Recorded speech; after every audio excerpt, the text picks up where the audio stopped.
Hey there, welcome back to the channel. Today we're diving into a common problem that many of us might face when using our devices. The issue we're tackling today is how to recover permanently deleted files on your computer. Losing important files can be a real headache, especially if you didn't mean to delete them in the first place. But fret not, we've got a solution for you. In this scenario, where you've mistakenly permanently deleted files from your computer, the solution lies in utilizing a data recovery software. These specialized programs are designed to scan your storage device for any trace of the deleted files and help you recover them.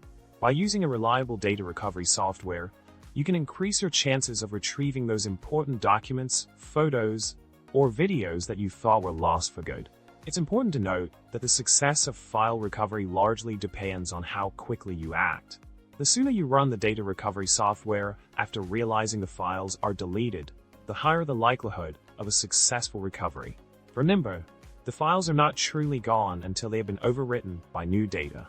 So, don't waste any time and get that recovery process started to salvage your precious data. In essence, if you find yourself in a situation where you've permanently deleted files on your computer, remain calm and turn to a reliable data recovery software to help you out. Remember, with the right tools and a bit of luck, you can possibly recover those lost files. If you found this video helpful, don't forget to subscribe, like, and leave a comment below with your own data recovery stories. We'd love to hear them. See you next time.